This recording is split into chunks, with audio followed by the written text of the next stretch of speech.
So, Lindsay, we are friends, and I know that you'll be warm, decent, generous, and forgiving tonight. I'm going to start because I can be so brief. I'm going to make the case for Jefferson. Wait, before you do. Before I do, yes? We're going to do a little experiment. Oh, yes, you want to do your Yes. poll. Yes. We're going to do a poll. Poll. So we're going to do one at the beginning. Right. And we're going to do one at the end. Correct. There are 3 voting options. 3 options. So the question on the table is, who was the indispensable man to the American experiment? Is that what we're saying? So 1974, a man named Flexner wrote a book called Washington, the Indispensable Man. Yes. That's how we gained the title. I know, but I wasn't sure if we were saying, like, who was he indispensable to the founding? Is that where we're? I don't know. We'll say to the founding. We should have thought this through. We should have. Who is the indispensable man to the founding? So answer 1 is George Washington. Answer 2 is Thomas Jefferson. And answer 3 is undecided. There's no shame in saying you're undecided, especially before learning the information. Raising your hands. Yeah. Yes. So we're going to do each 3. You're going to raise your hand for which one you want to vote for, and then we're going to do it again at the end, just for fun. Okay. So, option 1 was George Washington, the indispensable man. I may have stacked the room already. Option 2 was Thomas Jefferson, the indispensable man. Okay. Fairly balanced. Almost even. I think Washington by a hair. Slight smidge. Undecided. Okay. I feel like some people put up their hands twice. All right, good. We're just setting the table for what's to come. Okay, make the case for Jefferson. Go ahead. I can be brief, so I'm going to make the case for Jefferson.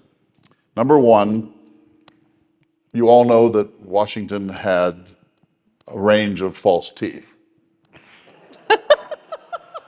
Jefferson kept his teeth. Jefferson flossed.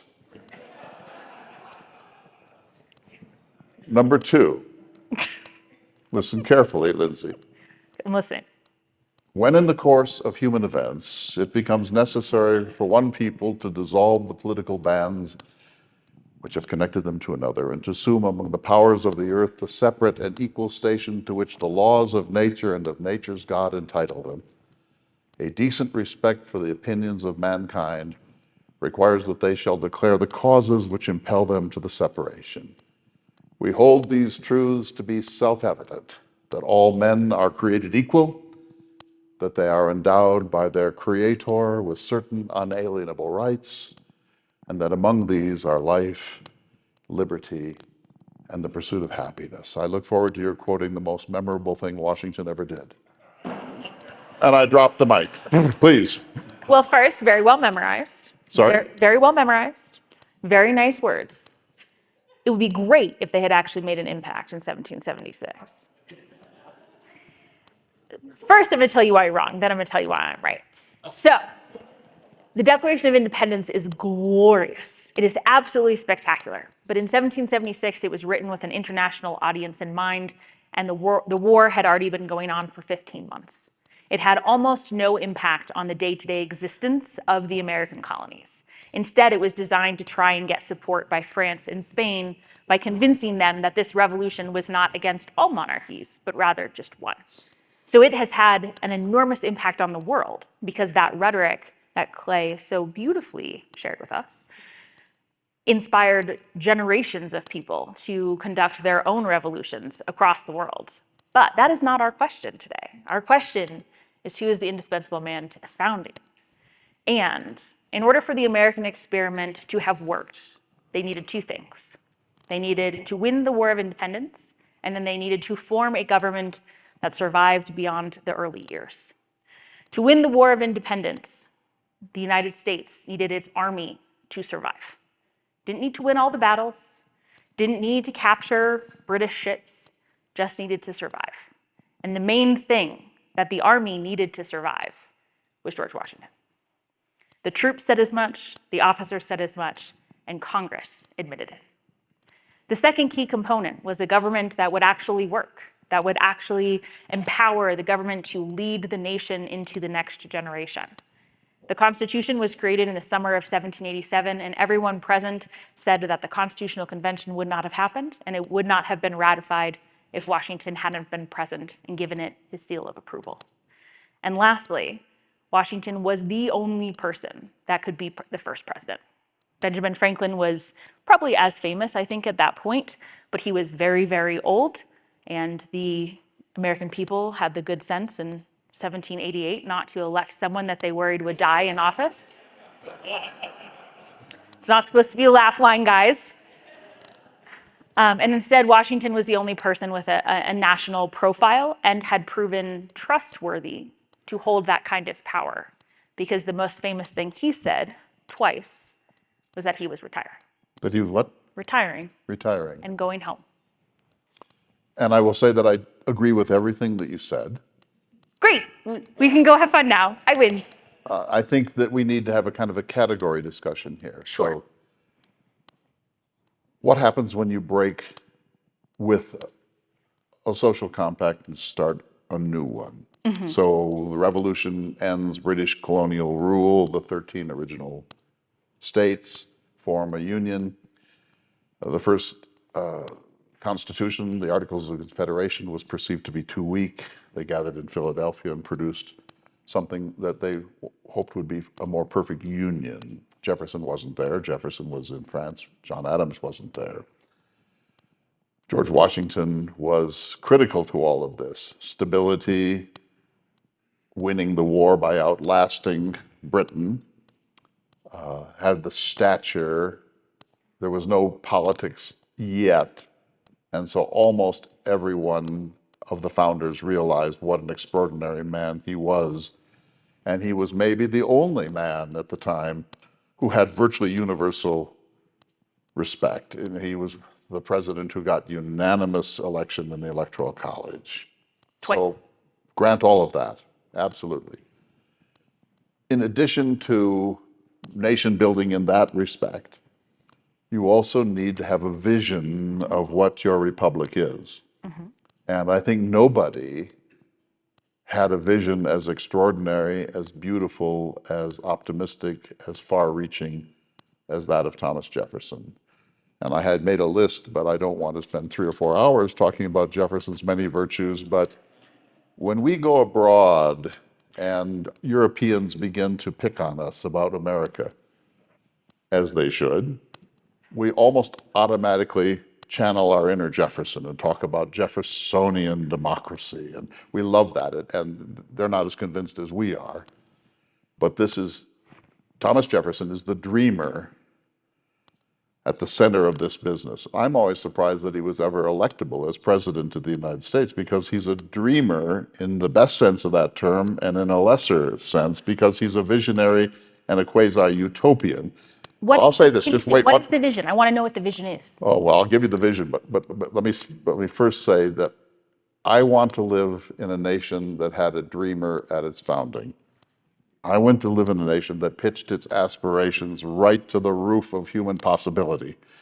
I want a dreamer who believed that humans are up to the challenge of governing themselves. And that was Thomas Jefferson. James Madison was a grimmer, more pessimistic person. John Adams was a grumpy person who really didn't think the people were quite up to it. Because he had met them. George Washington was sort of somewhere in the middle on all of this. None of them could have written the Declaration of Independence. If George Washington had written the Declaration of Independence, it would not be a memorable document. And besides, Hamilton would have written it.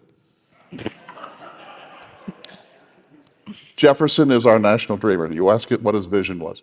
His vision, unfortunately, was unrealistic in his own time and more unrealistic over time. He wanted an agrarian republic, a nation of mild-mannered family farmers, not plantation owners, mild-mannered independent family farmers who worked moderately hard in their fields by day and at night read Homer in the original Greek. Which is actually how John Adams spent his time. And he did. He could do that, yes. So you take my point. Stability is really important. But aspiration is America. I love that notion. I want a founder who actually gets stuff done. Oh, God, and like not buying Louisiana Purchase from Napoleon, not creating the rectangular survey grid system, not helping to create the Library of Congress. Yeah, I'd like someone who gets something done the way Jefferson didn't. So I think your vision point is an interesting one because there were really two visions of the United States at the time. This is why Alexander Hamilton and Thomas Jefferson loathed each other, because they had different visions for what the United States should be. Hamilton wanted a stronger central government. He wanted a government that supported trade and innovation and the military for defense purposes. Of course, when he was involved in the army, he wanted to do more than defense, but we're not talking about Hamilton today. He believed that cities were places where ingenuity and creativity and trade could blossom, as well as an intellectual community. And of course, you had to have agriculture because you had to grow things and produce things, but it wasn't just going to be an agricultural society. And Jefferson, as you laid out, had a very different vision. Washington was very much in the middle of that. He was, of course, a plantation owner. He was one of the first farmers in Virginia to switch from tobacco to wheat. He was incredibly innovative when it came to crop rotation, constantly buying the newest books from Scotland and bringing people over to teach him the skills such that he could die out of debt, so that he could be empowered to actually emancipate the people that he owned, which was only possible because he was not in bankruptcy. Whoa, whoa, whoa, whoa, whoa, whoa, whoa. I love that he helped to emancipate some of his enslaved people. That's really to his great credit, and it puts Jefferson in a really grim light. I get that. But you're not saying, are you, that he decided to get rich in order to emancipate his enslaved people? I don't think there's any basis for that. No, and I don't think that's what I said. That is what you said. No, I didn't say that. Thankfully, we're recording, so we can spin Let's play it back back. the Let's tape. play the tape back, shall we? No, I think that he was fastidious about not going into debt because he believed that had initially put him in second-class citizenship within the British Empire, and then also was fastidious about not going into debt because he thought it was bad economic practice. And especially towards the end of his life, he did start thinking about emancipation schemes, what he could do with his estate to make that possible. So there was a connection between financial stability and careful financial stewardship. He had the wherewithal, which Jefferson Yes. didn't. But that wasn't even necessarily what I was saying. My point is that I think actually Washington is somewhere between the Hamilton and Jefferson vision. He was a huge advocate of Western expansion. He believed that Western growth would bring together the North and the South and the East and the West through trade and opportunity. He supported that through companies like the Potomac Canal Company. He was constantly trying to figure out how to make exchange more feasible between the different regions. And so I think he's actually very much in between those two different visions, and it's a much more pragmatic, realistic, feasible vision of what the United States should be. But I don't think it's any less ambitious, because he thought that the United States was the greatest experiment there ever was. I agree. So let me ask you an honest question. Sure. In 1803, Thomas Jefferson sent his protege, James Monroe, over to Paris to work with Robert Livingston, who was our minister there, to purchase New Orleans or some access to the lower Mississippi so that we could keep that important artery of commerce open for American products like wheat and corn and tobacco and so on, timber.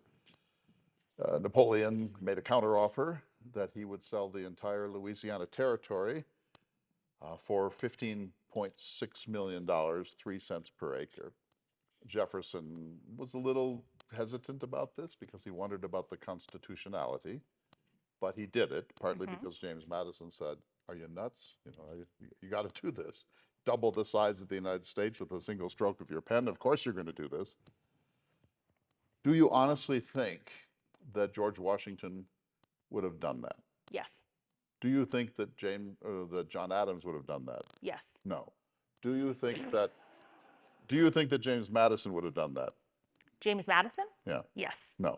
James Madison was the one telling him to shut his mouth and not put forward a constitutional amendment. But I'm talking about have the capacity, the imaginative capacity to see the West. The portico at Monticello faces west across the Alleghenies. Jefferson spent his life dreaming the West, sending different groups of explorers west, pondering the West, laying down the cadastral survey grid system for the West, designing new states in the West. If any founding father was West obsessed, Jefferson first, Washington second. Washington was definitely West obsessed. He started his professional life as a surveyor out West when he was a teenager because his father died and he needed a career. And as soon as he had any money to spare, he started buying land in the West and believed strongly in Western expansion. He also negotiated as president the 1795, what's called the Pinckney Treaty, which tried to secure, well, the treaty secured access to the Mississippi River for American farmers from Spain, who controlled the river at the time. Now, Spain didn't live up to its end of the bargain, but I think the treaty does show a real recognition of the importance of this region to trade. Yes. And I think Madison was an intensely pragmatic politician. And so I think that allow me to get to the part where I give Jefferson credit. I think that had any of the presidents been offered the thing that Napoleon offered, which is here's this enormous amount of territory that's incredibly valuable, I don't think they would have said no. Where I think Jefferson made the most of that was through then the scientific exploration and the understanding of that it wasn't just land and it wasn't just agriculture and it wasn't just territory, but also an opportunity to expand our knowledge and our understanding about the continent. So Jefferson, in buying the Louisiana Territory and other actions attempting to get the Floridas, for example, called his vision an empire for liberty such as the world has never previously seen. So he wasn't just an imperialist, although he was an imperialist. He had this idea that if you have this broad canvas, you can build human happiness for hundreds of years. He said for the 100th and maybe even the 1,000th generation. So he believed that the Louisiana Purchase was the making moment of American security and happiness, because now we would not have Spain or France or Russia or Britain hectoring us on our western flank. His vision was extraordinary in this way, and no sooner did he purchase Louisiana than he sent Meriwether Lewis up the Missouri River, which remains to this day the most successful land reconnaissance in American history. And of all Zebulon Pike and Freeman and Custis and Hunter and Dunbar and Fremont, the one Western journey that continues to be central to American memory is the Lewis and Clark expedition, which was the brainchild of the Enlightenment figure, Thomas Jefferson. Now, Washington was an extraordinary man, but he was not a full creature of the Enlightenment. That's true. He was not. He didn't have the formal education. So he certainly bought the books, and he remained quite dedicated to bettering his own education through reading and self-study. His library when he died was 1,200 volumes and covered everything from Don Quixote to military treatises to the latest innovations in farming and technology. And I think that he doesn't get enough credit for his interest in experimentation when it comes to agriculture and Very much so. And the technology around it, and things like when he died, he had the largest distillery in the United States. And but this is really important because he had a distillery, and right next to it, he had a grist mill. And the grist mill, he had purchased a French grist stone, which were the highest quality grist stones. And it enabled him to basically achieve complete horizontal and vertical economic integration. So he had all of his neighbors would come and they would grind their corn and their wheat there because it was the closest grist mill. He would usually take a cut of it. His enslaved labor would build barrels for the whiskey that would be used with the excess. They would build ships and take it down to Alexandria to sell off. So he had a complete economic system, which I think is far more clever than most people realize. I want to circle back to your Empire of Liberty, though, if I may. Certainly. I don't in any way disagree that the purchase was necessary for the national security of the United States. Removing France and Spain as a real legitimate threat in North America was an essential step to the United States' long-term security. However, the Empire of Liberty was better known as the Empire of Liberty for white men, because it also led over time to the downfall of many Native nations. It led to horrific wars between white settlement and Native communities. And it accelerated and exacerbated the spread of slavery into the West and led to many of the, I think, key pivotal turning points leading up to the Civil War, including things like the Missouri Compromise, where they're trying to figure out which states are going to be free and which are going to be enslaved. And so while I no way disagree with its importance, I don't think we can take Empire of Liberty at face value. Agreed, especially about dispossession of native peoples. However, I don't think that George Washington would have been any better at that. Now, late in his life, he began to think really seriously about what to do with Native Americans so that we didn't just roll over them.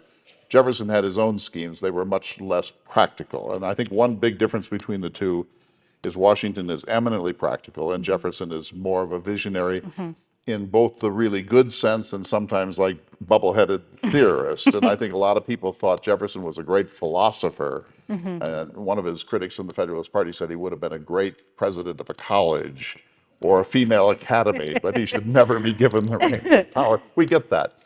No, I don't hold it against him for the dispossession of native land. I just think that we can't necessarily give a whole lot of credit to the idea of an empire of liberty because it wasn't that.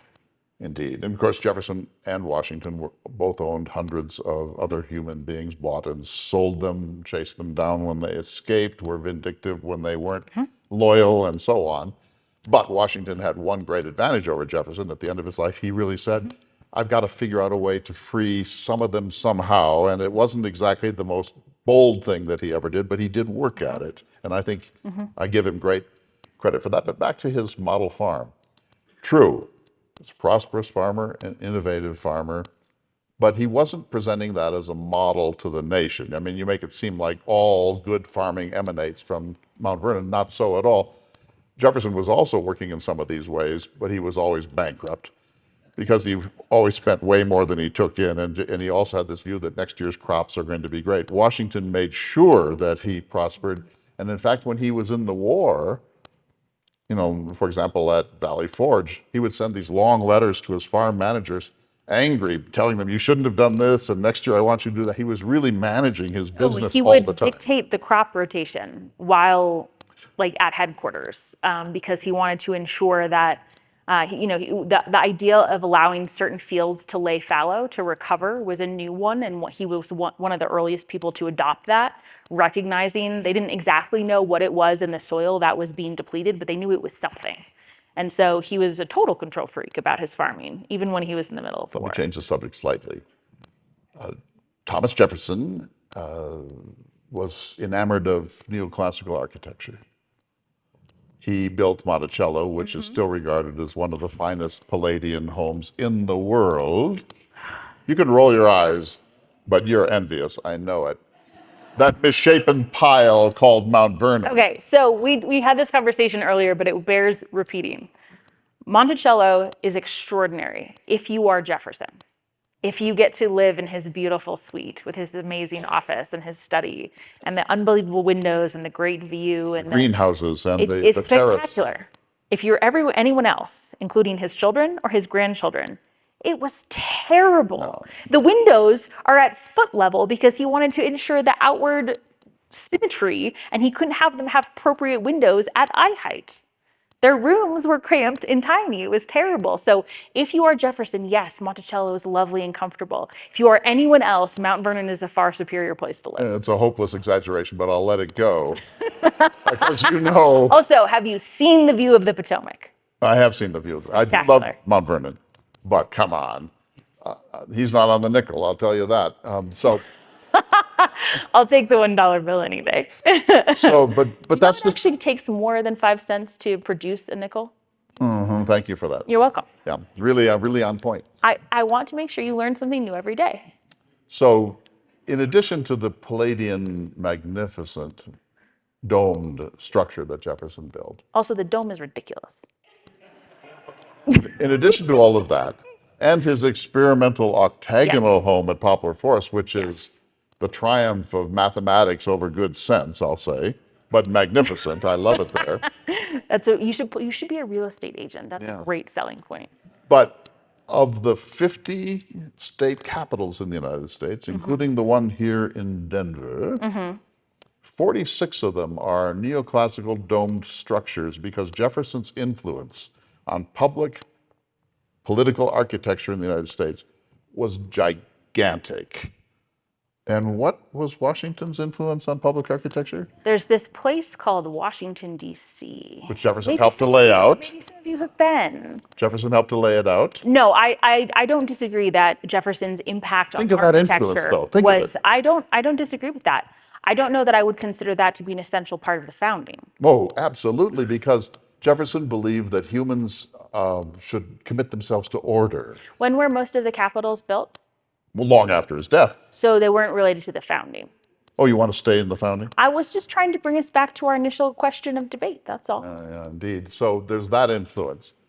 Jefferson almost single-handedly invented the cadastral rectangular survey grid system, one moment of unbelievable genius in which he laid down the grid that every Western state followed. So the square miles, the townships, and so on.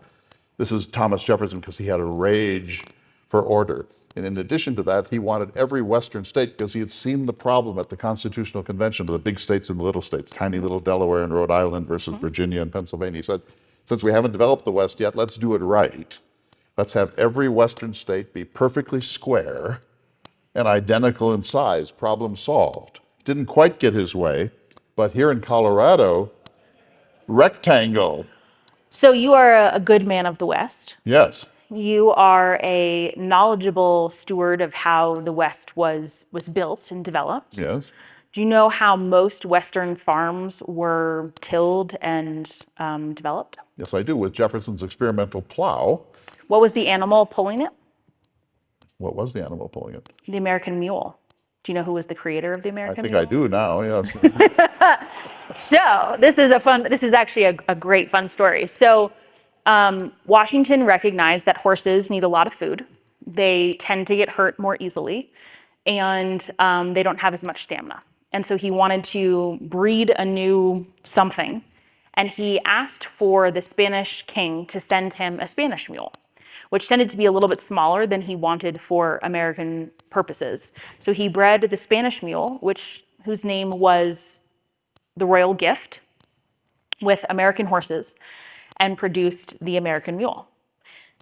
Fun fact, so he's credited for being the creator of the American mule, as well as the American foxhound, which I have one of inadvertently. But he then started to spread the mules around his neighbors, and they started this breeding program to make sure there was diversity in the gene pool and that they could get bigger and stronger. And we recently acquired a letter in which he's writing to one of his neighbors, and he's talking about one of the mules. And he makes a joke about the size of the mule, and he's not talking about the overall size. How dare you? No, it's great though, because it shows he had a sense of humor. He did. Well, if we're going to play that game. No, I was really just crediting him for such an important part of the expansion of the West. Now, let me give you two others of that, Okay. of that type. So Thomas Jefferson became enamored in France of merino sheep, a Spanish form of sheep that were heartier, bigger, and better wool than any other sheep that were in existence in the United States or Northern Europe. When he was there, he imported two of them, a male and female, bred them at Monticello, and he and Madison took this on, and they gave a pair of them to anybody who wanted them, because they wanted to propagate this superior form of wool throughout the United States. That's the Enlightenment. Is that the heritage sheep that are still at Colonial Williamsburg? Yes. They're also at Mount Vernon. I know, that because Jefferson allowed you to have a couple of them, you know. And Jefferson said, remember what he said about this. This is almost my favorite Jefferson quotation, because he didn't believe in patents. He believed that when an idea was discovered, it belonged to humankind. Think of that. He might have been less bankrupt if he He believed would in have, them. yes, of course. There are other reasons too. But he said, when an idea is discovered, it has been uncovered and it belongs to humankind. And this is what he said. He said, he who takes an idea from me informs himself without disinforming me, just as he who lights his torch from my candle illuminates himself without darkening me. Top that. No, it's very nice. It's not just nice, absolutely it's lovely. true. And then, madam, Jefferson in France saw this peasant with a very inefficient plow. And Jefferson Are we allowed to say the word peasant? Yes. And Jefferson said, this is not okay. The plow is like the magic wand of civilization. It's the most basic of all tools. There should be a way to do this. And Jefferson, unlike George Washington, knew calculus. He was one of the first people to know calculus when it was a new science. And he sat down and he worked out what he called the moldboard of least resistance. You may have seen it in the National Museum. And he had that built-in prototype, and it reduced the pressure of plowing. And here's the fun fact. It has never been bettered as a plowshare. We have better metals, titanium, iron, steel, but his plowshare was a perfect plowshare. And imagine how many thousands, even hundreds of thousands of farmers had their lives a little better because of that plowshare. A mule is a mule, but this is a perfect plowshare. Well, I would. So first of all, I don't think anyone in the room, myself included, would dispute that he was a genius. The Da Vinci of American life. I don't know that I go that far, but that's fine. I think that anything that reduces labor on the farm makes a farmer's life better. Like the mule and like the mule, like the plow. But I think we can both agree that perhaps the character of the founding, the essentialness of what it means to be a republic is probably not going to come down to which type of horse you have or which type of animal you have attached to your plow or which plow you have behind the animal. Well, you're the one who brought up the mule, but that's all right. We were talking about innovation. All right, so let's look at it this way. Washington was a great man, no question. And I think Jefferson felt that he was a greater man. I think Jefferson thought the two greatest human beings of his time were Benjamin Franklin and George Washington. He admired them in different ways. Now, he did become a little disillusioned with Washington and vice versa, but he did believe that Washington's greatness. He once said that he will be remembered as long as liberty has advocates in the world.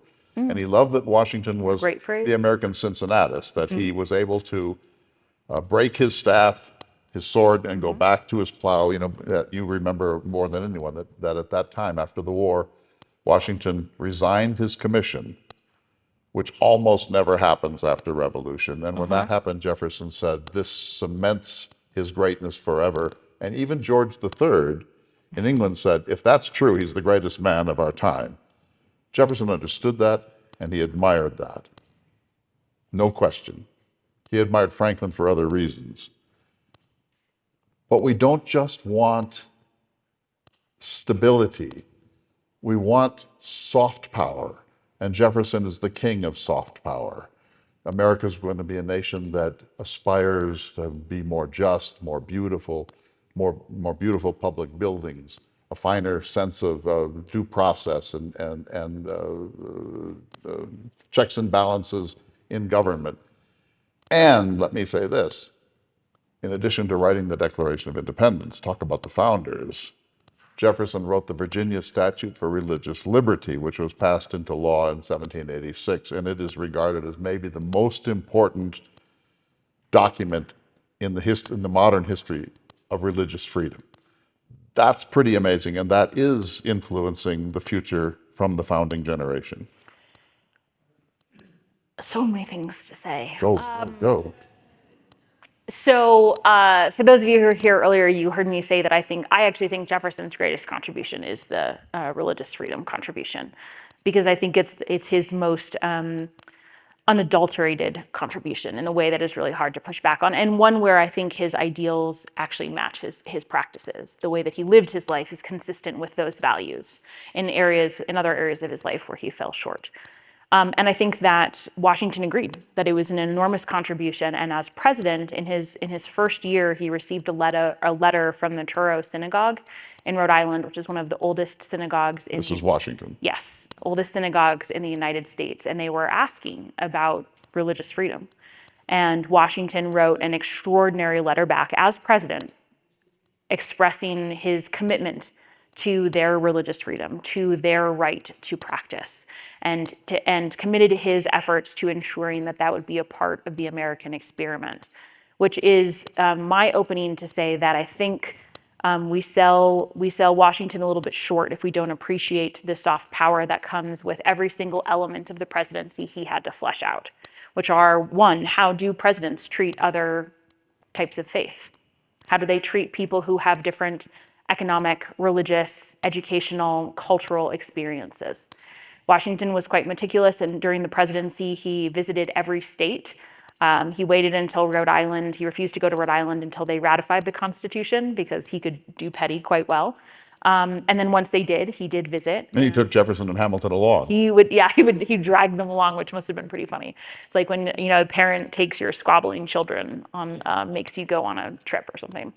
And every place he went, he would usually on Sundays go to 2 different houses of worship, and he would go to one service in the morning and another in the afternoon of different denominations. He would meet with the local industries, the local farmers. He wanted to know what crops they were growing, what their economy looked like, what their difficulties in terms of trade were. He met with the leading families and the government officials to understand how their state government was working, how their local government was working. He met with the young people that came out to see him. And in doing so, he understood that at this point in the early years of the founding, the American flag did not yet have the symbolic and emotional commitment that we have to it today. It didn't have that significance. He was the national symbol. Most people didn't have interactions with the federal government other than maybe their local post office. And so he was bringing the federal government to the American people. And in doing so, he never stayed at a private home because he didn't want to show favorites or impose. He stayed at taverns and places along the way, which were often filled with bed bugs and lice. So this was not a fun experience, and everyone knew it. And he refused to take any sort of gift because he was trying to cultivate a sense of small r Republican government. And that was just one way that he was trying to establish the character. The most important, however, you talked about returning the commission, which was essential because, as you said, I think earlier today, most wars end in military coup because people who have military power are not willing to give it up. And not only did he show extraordinary deference during the revolution to Congress, even when Congress was being so freaking annoying and he was so frustrated with them, and yet he was still deferential. Once he was in the presidency, he was meticulous about crafting civilian control over the military, never bleeding his military experience or his background with that of the presidency, and then stepping down after 2 terms, which, while it was not brought into the Constitution until the 20th century, established the idea that we don't have a president for life. We don't have kings. And I think there is nothing more important to the character or the vision of what the Republic can be other than that. So yes, all that, it's great. It is. I mean, these are monumentally important parts of George Washington's life and character. The fact that he handed in his military commission and went back to, he said he wanted to be under the vine and the fig tree. It's vine and fig tree. At Mount Vernon. We wouldn't let him. We pulled him back out to be the presiding officer at the Constitutional Convention, which he did not want to do. And then we forced him to be the first president, which he did not want to do. And then Jefferson and Hamilton pressed him hard to stand for re-election in 1792 because they said he and he alone, and Jefferson said this, you and you alone can provide the stability that we need, and after that, we'll at least be better off because of the protocols and the precedents that you laid down, right? Mm-hmm. Agree with all of that. He was a little monarchical in his own style. He did not shake hands with the American people. He bowed stiffly to them. He held weekly levees, which are a thing out of British monarchical trappings, where the people would come and these would be only the best people, of course, and they would be... So, any man with a good suit of clothes, which really meant any white man, were welcome to the levees. The drawing rooms were more the higher class. The people would then be in a circle, mm-hmm. and George Washington would enter at a certain point, and he mm-hmm. would work from person to person mm-hmm. and do a little chit-chat or mm-hmm. listen to something and bow and move on. Jefferson regarded that as insane and monarchical, and when he became president, he eliminated those things immediately. And Jefferson had a really extraordinary sense of what a self-governing proto-democratic republic should look like, and he wanted the style to suit the vision. He believed that the president was the first citizen, but he was not a king, he was not a monarch, he was not a dictator. So he put an end to all of that. And then he went a little far by greeting visitors in his house slippers and so on. But still, that's Jefferson. He allowed a mockingbird to fly around the White House and so on. But this is an important part of the emergence of American democracy, that Jefferson was an aristocrat, but he wanted to be an aristocrat as Democrat or aristocrat as small r Republican. And that shift, he walked to his inauguration. there was this whole style of bringing it down from European models to something that would epitomize the genius of the American experiment. And Jefferson had that more than any other person of his time. I agree. It's a little bit easier to do, though, when you're third, not first, because the American people were trying to figure out what it means to have an American culture, what it means to be a different people on their own, not just vis-a-vis Britain. Because, as you know, most Americans until maybe 1776 thought of themselves as the most loyal British subjects. And so it took a while to try and define what it meant to be as a nation and as a people on your own without this other thing to compare it to. And so when Washington was creating these practices, the only model they had was the European model. And so he very much actually his version certainly was more monarchical than Jefferson's, but it was very toned down compared to the Court of St. James or Versailles. He typically wore, to his inauguration, he wore a dark brown homespun suit. That is made in the U.S. Made in the United States, so first president to wear American-made to the inauguration. He then, as president for formal occasions, usually wore a black velvet suit, but he wasn't wearing, big robes. He didn't have sashes. He didn't have crowns. And they had, I think, the very real concern, which was that a lot of the people whose respect they were trying to earn, especially the foreign diplomats, they were coming from places like Versailles. That was what they were used to. And so if they went immediately to house slippers and a frock coat, how do you garner respect for these new institutions if they have no element of sort of highbrow political culture? Now, over time, they did tiptoe away from that, and Adams actually started that practice. So Washington had a very fancy carriage. It was pulled by 6 matching horses. Adams had a much more modest carriage that was pulled by, I think, either 2 or 4. He was not escorted by military escort when he went to his inaugurations. That was a change from Washington. He had more modest social gatherings, and so you start to see this tick down. That's a process. But I think we can't overestimate how hard it was to do for the first time. So I think I hear you saying, I'm trying to be really fair about this, that we were evolving from a monarchical model that we had come out from towards a more small r Republican or Democratic model, and that this was kind of an evolution. And so it's not that Washington's character was monarchical so much as what else do you do? How do you handle levies? How do you handle greeting foreign diplomats? No, I think that's exactly right. I mean, as humans, we're actually not very imaginative.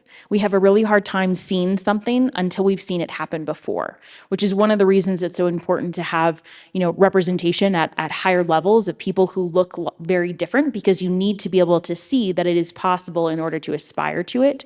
And I think that's true of building government practices. It's really hard to craft something from scratch if you've never seen it before. Okay, fair enough. But tell the story of the bet between Gouverneur Morris and Alexander Hamilton and George Washington. Go ahead and tell that Democratic story.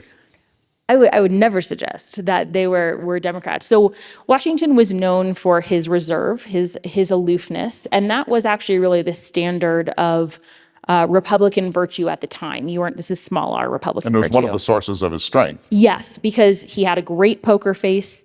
You could never really tell what he was thinking. That type of reserve was highly valued because it meant that you had a lot of self-control and that you were not subject to your whims and passions. So he was great at doing that. He was great at keeping that poker face. He also didn't really like to talk all that much because by the time he was president, he didn't really have teeth. And so he had dentures, and they were very uncomfortable. They would spring open. So yeah, I mean, you didn't have glue, so you had to clench your jaw all the time to keep your dentures in place. Should have flossed. Yes. So, he was pretty quiet. So the story goes that Alexander Hamilton, knowing how Washington was, Hamilton probably spent more time intimately with Washington than anyone outside of his family. And was in a certain sense an adopted son. Yes, and I think that Hamilton could get away with things with Washington. Or thought he could. Well, he often did. I mean, there are things he didn't get away with that he thought he would, but he certainly, I think, could take liberties in a way that few others could because he knew him so well and learned how to even emulate his writing. So he really understood Washington's mind. He bet Gouverneur Morris, that he would not go up and, like smack him on the back as a greeting and, say, like, how are you, buddy, old pal? And the loser had that big, splendid dinner with fine wines. Yes. So Gouverneur Morris was always up for a challenge, was apparently the life of the party. He was great fun and a great wit and took the bet and went up and did that to Washington, who apparently turned and just stared at him until he... I think Washington removed his hand. Well, I think stories sort of differ because according to one story, he just stared at him until Morris kind of moved it and dribbled away. Went away. But Gouverneur Morrison and Washington remained very good friends for the rest of their lives. So I don't think he held it against him. But it is a sign of the man's style and his character. Yes. Aloofness, sternness. Yeah. Which was prized, which was really prized. So Thomas Jefferson was a great reader. He read in 7 languages. Slacker. And he learned a little Anglo-Saxon too and tried to learn Gaelic, but be that as it may. Jefferson had the largest privately held library in the United States of about 7,000 volumes, and he decided that it should not remain in private hands. And just at this time, the War of 1812 came along, and the British burned the capital of the United States, including the small congressional library that was like a library you'd see in a law office. It was about politics and law. Like a book of laws. It was a law library. And so now we don't have we don't have a library. So Jefferson wrote to the current president, his pal, James Madison, and said, this is not okay. I've been wanting to do something good with my library. I would like to sell it at a fraction of its value to the United States government. And he said this, which is the most important part of that there is no subject to which a legislator might not have reason to consult. We don't want a narrow law library, we want a universal library. And in doing so, Jefferson engendered the Library of Congress, which is one of the most extraordinary institutions in the world. And it was his imagination to go beyond the narrowness of legislation that created this fabulous National Library. And that's Jefferson. And I don't think that Washington would have done it. I don't think that Madison would have done it. This is the epitome of Thomas Jefferson. The Library of Congress is I think it's the largest library in the world. It is absolutely exquisite. It is one of the greatest treasures of the United States. That, and I think the Smithsonian, the combination of those are just the most amazing treasures and gifts that we have given. And the great building of the Library of Congress is the Jefferson Building, which is also one of the most handsome buildings. He didn't build it. It is. It's absolutely spectacular. I had the great privilege of being a fellow there while I was working on this book, wherever that book went. And it's absolutely phenomenal. It has every source every book you could hope to want to read, and incredible sources. I agree that the expansiveness of his vision would not have necessarily been shared by Madison and Washington, who were well-read in their own ways. I think Madison very deeply in constitutional thinking, but not maybe as expansively in terms of subjects. But I think all of them in their own way prized the importance of education. They prized the essentialness of education to having a well-educated citizenry, because they did not think that a republic would work if citizens were not educated such that they could make their own decisions. They could assess if someone was trying to pull one over on them. They could get a sense of what it meant to be in a republic. And of course, Jefferson backed up those words with the University of Virginia. I'm preempting your argument. That's on page 7 of my list. And Washington left money in his will for a national university. So he too was, believed in putting his money or his wallet or his, goods where his mouth was. Although a national university was not done in his lifetime, the George Washington University was created based on that model. And his idea was, if you had people from around the country come together to learn, they would realize they had more in common than they had different with one another. And it was very important to him that people from different regions got to know each other to form an actual union, not just a collection of states. So the case I keep making here is that there is a spirit of a nation. There is a vision. There is an aspirational center. There's a way of bringing people together in cultural unity. And that Jefferson was the great master of this. So UVA, which he created almost himself out of whole cloth, and he had to pressure the House of Delegates to do it. They didn't want to do it. They didn't want to do it in his way, and they didn't want to do it in Charlottesville, but he did all of those things.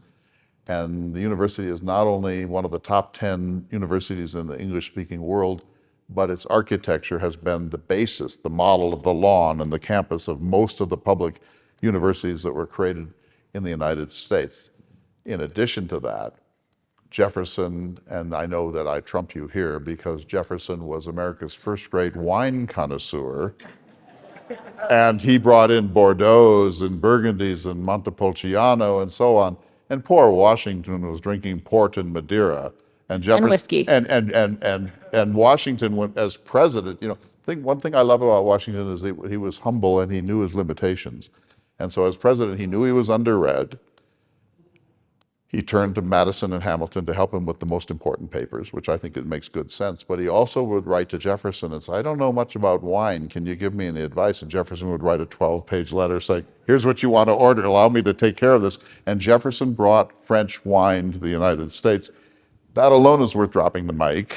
And then finally, we're going to go to questions here, but let me do one last, I'll stop after this and then you could wrap up. But in addition to that, my dear friend, Thomas Jefferson, and in addition to his 26,000 exquisite letters with unbelievably lucid penmanship, he wrote at least 3 of the most important documents in American history.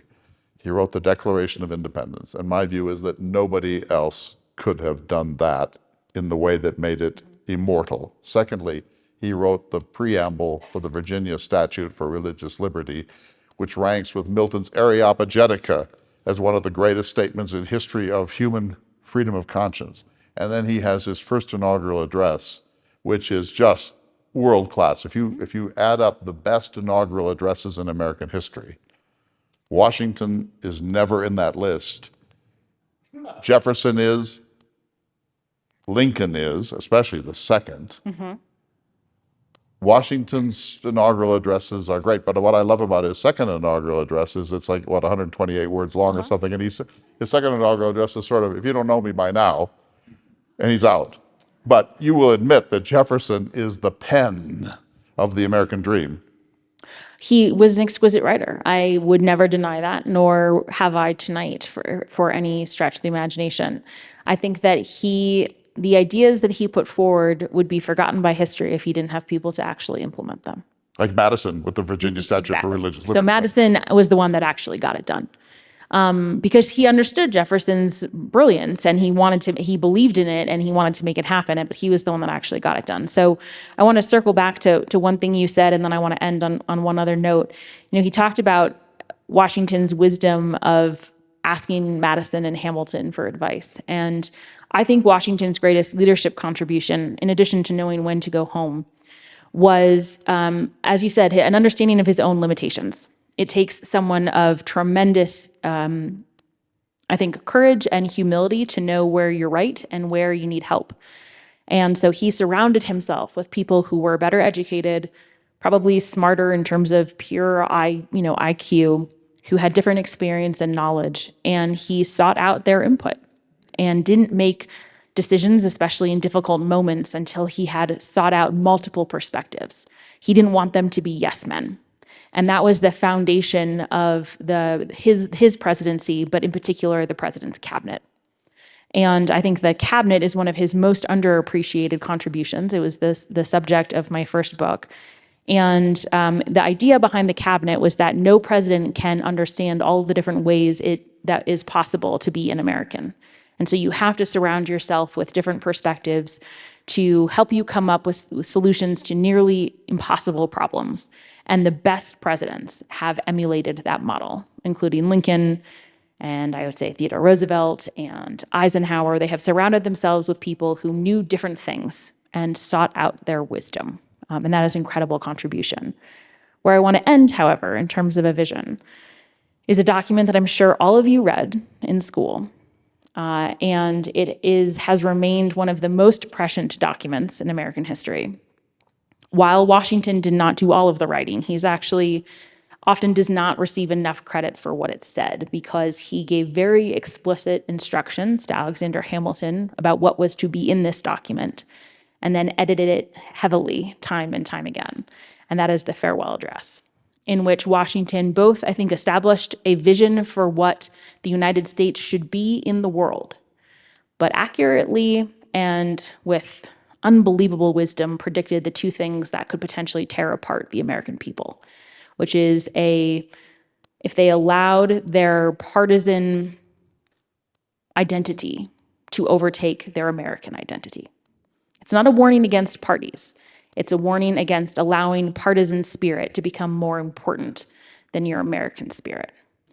And his warning against permanent alliances is not a call for isolationism, is not a suggestion that we shouldn't have allies or we shouldn't fight for our own national interests, but rather we should not go to war if it's not in our best interest, and we cannot allow our emotional connection to a foreign nation to become more important than our emotional connection to our fellow Americans.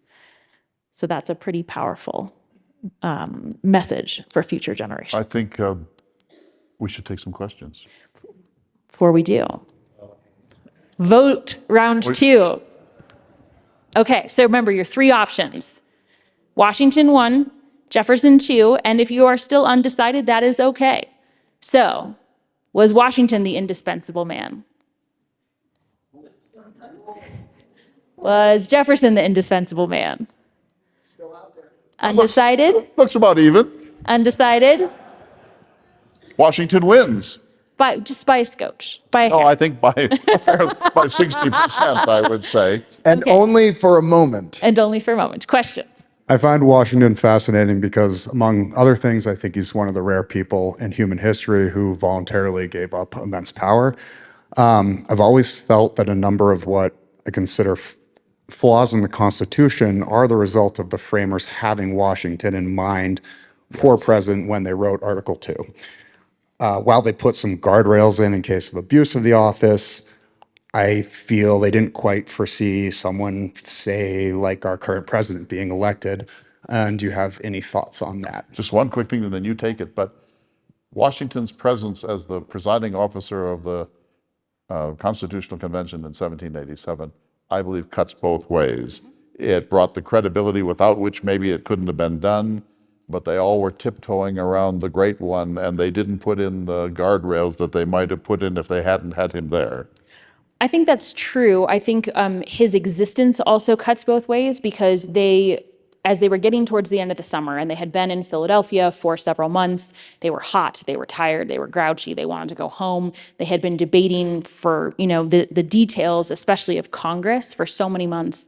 It was easy to punt on a lot of the executive branch features because they trusted him to establish safe precedent and to fill out what I call the fuzzy bits of the presidency.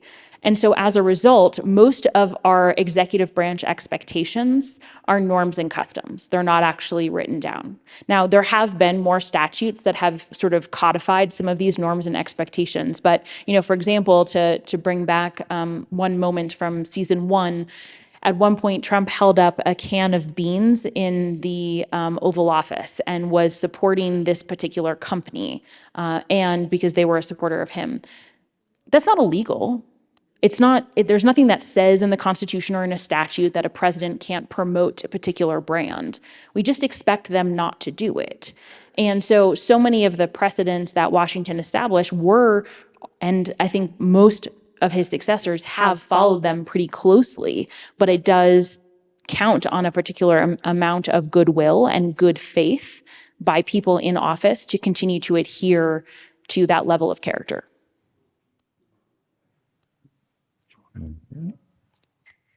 By the way, this is excellent. I might want to add it to both of you. But there's always, I read many times that 40% of the Americans at that time were loyal to the King of England. So how did they deal with this? I mean, I've never seen anything answered in books to say how they suppressed it, there's Benedict Arnold, but who else? How did they deal with that? Well, we don't quite know because there was no official or systematic way of gathering public opinion at the time. But most historians believe that if there had been a national plebiscite of whether to declare independence or not, it would have been a close call. Yeah, I mean, so there's a quote that's sometimes attributed to Adams, which he wasn't actually talking about the revolution. And there's a quote that he says basically 1/3 were for it, 1/3 were against it, and 1/3 were agnostic. He's actually talking about the French Revolution, but I do think those numbers probably loosely correlate, that there were a third who were ardently patriots and wanted to support independence. There were a third who said, "Are you kidding me? We are members of the most powerful empire in the world. All of our trade is with Great Britain. It's the largest navy and the most powerful army. Why would we declare independence?" Which frankly is not a crazy notion. I think most of us would have second thoughts about independence if we were in that situation. And then there were a large chunk that were just trying to survive. And they put their heads down and they were friendly to whatever side's army was closest to them and posed the greatest threat. And the way that they dealt with it was, Washington tried really hard to prevent his army from looting and stealing and all of the things that armies do, because he recognized that it wasn't just about winning the war. You had to win the hearts and minds of the American people as well. But after the war, there were a lot of debates about how to have that reconciliation. And some states wanted to enforce really punitive measures towards loyalists to seize their property, to bar them from future office holding. Other states were more congenial in trying to kind of bring them back into the fold. But about 10 years after the revolution, almost no one was talking about it. And they just swept it under the rug. Well, there was a low-level civil war going on during part of this, and many loyalists were badly Especially in the treated. South. And there were reprisals, there were lynchings. There were also loyalist militias doing the same thing. So it really was a civil war. So this was a low-level civil war beneath the larger move for independence. We've heard a lot about Washington's character tonight, but we haven't heard a lot about Jefferson's character. So I'd like to ask Clay how he reconciles this extraordinary visionary with the fact that he was always in debt. In fact, he died in debt and had to sell, as I understand it, a fair amount of Monticello. And that when he died, he really didn't free his slaves either. It's a bad thing. Jefferson always spent more than he took in, and that sort of is the answer to your question. Jefferson said he couldn't live without wine, and he spent a fortune on it. He said he couldn't live without books, and he spent a fortune on it. He was always buying new agricultural instruments, new scientific instruments. He tore down his house and rebuilt it like 4 times. Tearing it down to put up that magnificent dome. But Jefferson is never content. He wants to be a smaller agrarian Republican, but he's actually a lord of a manor, a slave master, and a profligate spender. And he also gave money away in all sorts of ways. To his credit, he was publicly frugal, and one of the most publicly frugal presidents in American history. In fact, he hamstrung his 2 terms as president because he was so obsessed with bringing down the national debt. And there were many things he would have wanted to do: a national university, national galleries of art, a kind of a Smithsonian. But he didn't, because he said, first we must bring down the debt, because a national debt is a national disgrace. It's a way of taxing our children and grandchildren without their consent. So I give him very high marks on this. And it damaged his historical reputation, because he would have done a lot of things if he had had money in the coffers of the United States Treasury. But the embargo didn't really help either. Sorry? The embargo didn't really help either. And then the embargo acts in 1807, 8, and 9 crushed the American economy and hurt his popularity. But privately, he was sort of like Mr. Magoo, if you remember Mr. Magoo. And this is really true. There's a great book on this called Principle and Interest, about his financial life. And every 6 or 7 years, he would wake up, kept incredible records, every penny he ever spent, every penny he ever took in. He had a rage for order beyond what any other of the founding fathers had. Every 5 or 6 years, he'd kind of look at it and say, "Oh my God, I'm deeply in debt. I'm gonna retrench. I'm not gonna buy any more books." And then, like 3 weeks later, he'd be ordering linens and books and wine. That's Jefferson. I don't think that's a character issue, but it has this implication, 2 implications of great importance. If he had wanted to free more slaves, and it's not at all clear that he would have, he couldn't have, because he didn't even technically own most of his enslaved people by the time of his death. They had been double and triple mortgaged. That's not good at all. And secondly, his beloved daughter, Martha, the most important woman in his life, had to live on public charity for a portion of her senior life because he had left her destitute. She had to leave Monticello. She moved to Boston. People took up public charities for her. It's a horrible story, and it shows deep indifference or lack of consideration on Jefferson's part, and it's one of the things I do truly blame him for. Agreed. But in terms of character, We have an online question, Clay, and I know you're going to like it. So I'm going to ask you to be brief. Wow. The Constitution belongs to the living. How close, if at all, do you think we can get to having a new constitutional convention? Let me say this in 34 seconds. I believe that the greatest gift the American people could give to their 250th birthday, which is coming up on July 4th, 2026, would be to rewrite the Constitution of the United States. People shudder. It can be done, it should be done, and it must be done. We're trying to govern a 21st century nation at which things travel at 180,000 miles per second with an instrument that was performed by men in buckled shoes and wigs, where only 55 white male men of privilege were represented. This is absolutely essential. Chances that it happens, 0. What do you say? In this, I'm actually far more conservative than you. There are things that I would very much like to revise, and some are possible, some are moonshots. But I think we actually have great strength in having a document that has survived for as long as it has. It's given us institutional staying power that few other nations have because of that history. And I think that I think that we risk a lot by getting rid of that. Now, that being said, the way that we are interpreting the Constitution is deeply flawed because they did not want us to view it as a perfect thing. They did not want us to view it as an unchangeable thing. They fully expected that future generations would come up with better solutions to problems they couldn't yet foresee and would amend and change it to suit our purposes. And I think doing that would actually be fulfilling the founding legacy in a way that they deserve. My dear, you're talking like the conservatives at the Constitutional Convention who said, well, we shouldn't open this thing. We should just stick with what we got. We'll fix it somehow. We'll make it work. It wasn't working. This one isn't working. The impeachment clause is a travesty. The pardon clause has been so systematically abused to be appalling and obscene. The representation in the Senate is hamstringing our capacity to move But all of forward those in this things can be country. reformed without throwing it out. Oh, yeah, how? I don't really trust our generation to come up with anything. You don't trust your generation to be wiser than them? No. This sounds like another program to me. Moving on to another question. When I hear about these two incredibly impressive people, I wish we had more of them in our world today. And as a result, I question, why is it necessary that we choose between these two individuals? Because we like squabbling with one another. So we're just having fun with this. I love George Washington. I do think he's probably the indispensable man, but I will make the case one more time.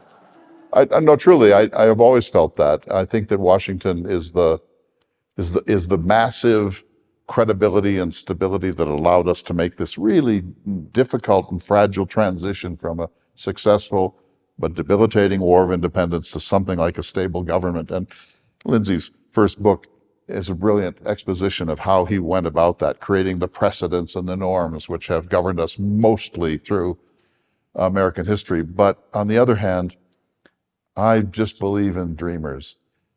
I believe that we need dreamers at the core of this. If you take Jefferson out of the picture, let's say Jefferson had never been born. I do not want to live in that country. I want to live in Jefferson's America, but with a little less hypocrisy. To your point, I think we are better if we have both. Beautiful and brief. I have two questions, and you can answer them both very briefly, I hope. Number one, if you do want the Constitution rewritten, who in America today would you put on, would you choose as the writers? Easy answer. AI could give us an algorithm that could. What? 55 white males of enormous privilege wrote the Constitution. There were no Jewish people there. There were no Islamic people there. There were no free black people there. There were no women there. There were no poor white people there. this was as white privileged a thing as ever happened. Today, with algorithms of various sorts, we could produce a sample representation of America. Maybe it takes 110 or 220 people, not 55. We could do it. And if you're afraid of that, then you're really afraid of the will of the people. And I trust the will of the people. Jefferson said, they're not always learned. It's so very Jeffersonian of you. Jefferson said, they're not always well informed, and they're not always wise, but they have massive good sense. And I believe he was right. Well, I've met them and I disagree, but that's fine. Wow, way to do a cheap shot. I think, we talk a lot about, we often spend actually more time talking about the difference between Adams and Jefferson. And the real key difference for both of them is they had been in Europe, and Jefferson came back with the belief that the American people were unique and they had produced a nation because they were unique. And so the American experiment was different than the European one because the American people were different than the European people. And Adams said, right now we are different, but at our core, we are really no different than Europeans in that we are just as prone to corruption and to cronyism. We are just a newer society. And so we have to work harder to keep those tendencies at bay because all societies do devolve into corruption and cronyism. I will allow you to assess who you think was more accurate. Wow, so cynical, so dark, so jaded. I quote Thomas Paine, the other great dreamer. He said, Thomas Paine was nuts, right? I quote Thomas Paine. Listen to this sentence about American exceptionalism, American possibility. He said, we have it in our power to begin the world over again. That's the most beautiful sentence ever uttered in the United States. We have it in our power to begin the world over again. Of course, we fail at it again and again, and we're really failing now. But if we don't dream that high, we will never achieve that level of human aspiration. And I think Jefferson said it there. Yes, he's a contemptible hypocrite, and you can make fun of him all you want. But Jefferson pitched us high, and we are never content. Americans are never content. We're always like, we're not living up to the dream. We're not achieving it. And that's more Jefferson than any other person. I believe in the American idea. I believe that the experiment was extraordinary. And to this day, we're the only nation founded on an idea, which is a remarkable place to be because it's hard and it's messy, and it's been hard and messy from the beginning. But I think that it's not because I necessarily trust people. It's because I think that we have to continue to try and push ourselves to be better than our base instincts suggest. We'll do a couple more. I had one other question. If George Washington was so aloof, as you've alluded to during your discussion, how did he gain this popularity with his soldiers, with politicians? I mean, he was lauded in all respects of his life. So, he wasn't, just because he was aloof doesn't mean that he was always cold. He was a great dancer. He was an amazing horseback rider. So during the winter and various, the winter seasons, he would gather all of his officers around him. They would have balls at the holidays. They would invite their wives. They would go out on rides. And so he did have friends. He could be friendly. He could be amiable. He had a lot of the qualities and characteristics that were valued in men at the time. Dancing and horseback riding were the two physical activities that were most prized, and he excelled at them. And he also was incredibly loyal to the army. He did not ever leave camp. The only time he left camp was when Congress called him to give a report, and then he went right back. He did not get out of his tent until the soldiers had winter quarters. He would not go into winter quarters until they did too. And that type of loyalty, the personal bravery, he had a number of horses shot out from underneath him. He had bullets shot through his coat. That personal bravery, that loyalty was repaid tenfold by the people who served with him. Hi, thanks so much for coming. It's been great. I wonder, when you're talking about like the Louisiana Purchase and the Empire of Liberty, we're a pretty white crowd here, and we alluded to this a little bit, how Black people might look at that and the founding fathers, how they dealt with the slave situation. We didn't really hear how they address that. during the founding years, and also the Native American people, the Trail of Tears. They talked about the Louisiana Purchase like it was empty of people, and it wasn't. So. Yeah, well, Jefferson, when he looked west from Monticello, did see a kind of what he called a tabula rasa. He knew there were native peoples out there, but he was not going to let them get in the way of his vision of this country. And of course, we've been living by that standard throughout American history. Things are beginning to change a little bit now, but it's pretty late in the game on all of that. Jefferson engaged in what we now call magical thinking. He believed that slavery would somehow magically disappear from American life, that somehow it would just go away and that we wouldn't have to fight a civil war or go to the mat over it, that just somehow over time it would just happen. And this is the beauty of Jefferson, but it's also the really deep weakness of Jefferson, because someone like Adams would say, oh yeah, how? How are you going to do that? How are you going to make that happen? What's your plan? What's the system? And Jefferson just wanted to live in that kind of gauzy world of human possibility. And hard-headed people, and Washington was one of them, said, well, we're going to have to actually have a plan. And at the end of his life, he began to formulate. If he'd lived longer, he might have done more. But they all believed, with some Southern exceptions, that slavery was incompatible with American ideals. But that doesn't mean they were able to address it.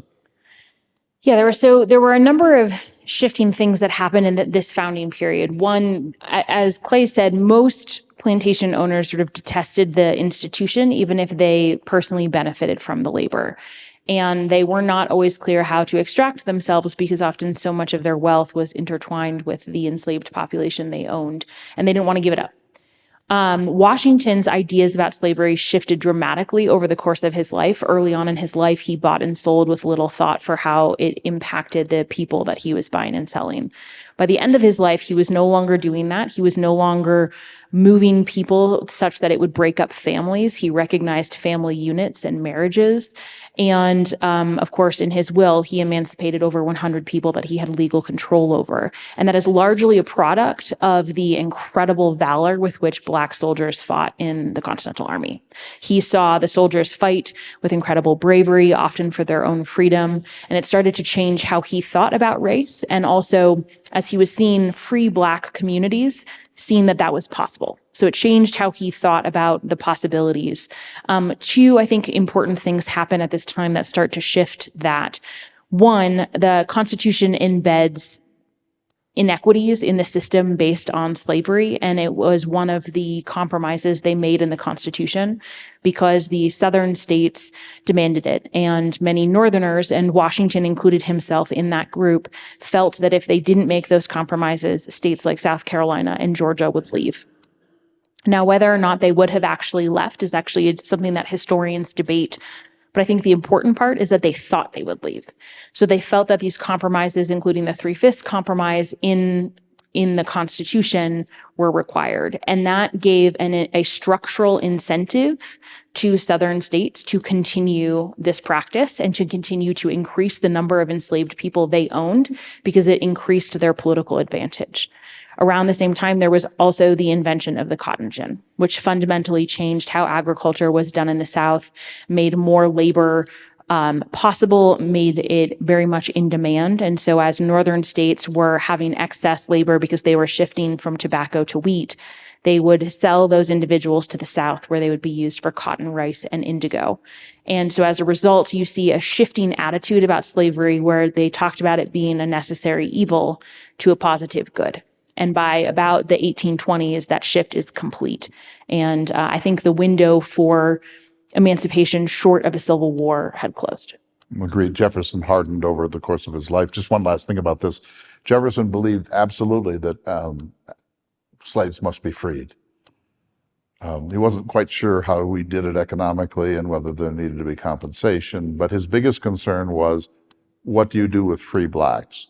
And Jefferson believed that he did not believe that we could be a biracial republic.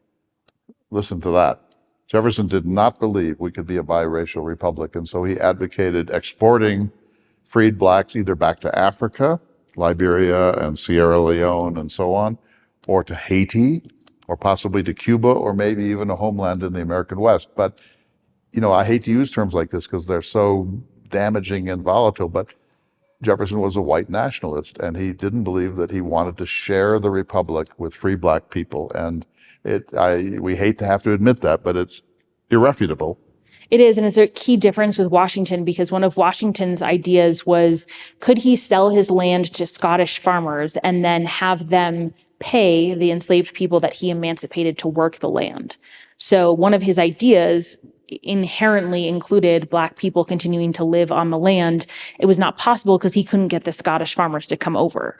But it was an idea that he had experimented with, and I think it shows a difference in their thinking. We have one more question here in the audience, and we'll have time for closing arguments and a final vote. Uh-oh. Mine's very brief. I work for a local government, and we're facing some of our projects and programs losing their funding right now. And I'm finding myself at work talking about the Impoundment Act. And I thought that might be an interesting topic for a future episode or a future program. So, and just the history of that and Jefferson's involvement and how it juxtaposes against today's times. It's a good idea. We will do it, just this much about it. The Constitution has broken down in some important ways, and one of them is that Congress was meant to be the primary of the three national branches of government, and in the Congress, the House was to be more important than the Senate, and Congress has systematically abdicated its responsibility as a check on the executive in the last 50 years, and particularly in the last 15, and now we have what we call a unitary executive. It's monarchical, it may be dictatorial, and it's not just the current president's issue. But we are in this situation, and it isn't good because it violates the very fundamental principle of American life, which is that no single national entity should have a monopoly on the uses of power or violence. I would add that Congress has also completely abdicated its responsibility to oversee the judiciary branch. So until the 1980s, Congress regularly passed decisions adjusting the jurisdictions of both federal courts and also the Supreme Court. Congress created the federal judiciary branch, created the number of districts, created the number of justices. The argument that Congress has no right to oversee the Supreme Court is completely ahistorical and inconsistent with most of American history's practice. As is the unitary executive theory. It has no grounding, certainly in the founding era, has no grounding in an originalist understanding of the Constitution. Lindsay, take us home with the vote. I think we voted. I think we know We're how this good. came out. Yeah. We're good. Do you have a last thing you want to say? Well, I just want to thank you all. I've never been to Vail before, and so this was such a lovely visit. It was so nice to actually finally meet Clay in person. It is even more fun when he can see my eye rolls, not on the Zoom screen. And hopefully this is not a first, but not a last visit, because this was great fun. So thank you so much. Of course, and we're thrilled to have you. It's an honor to work with you. I have only this much more to say. I believe in majority rule. You have spoken. I'll never be back. Ladies and gentlemen, Dr. Lindsay Chervinsky and Clay Jenkinson.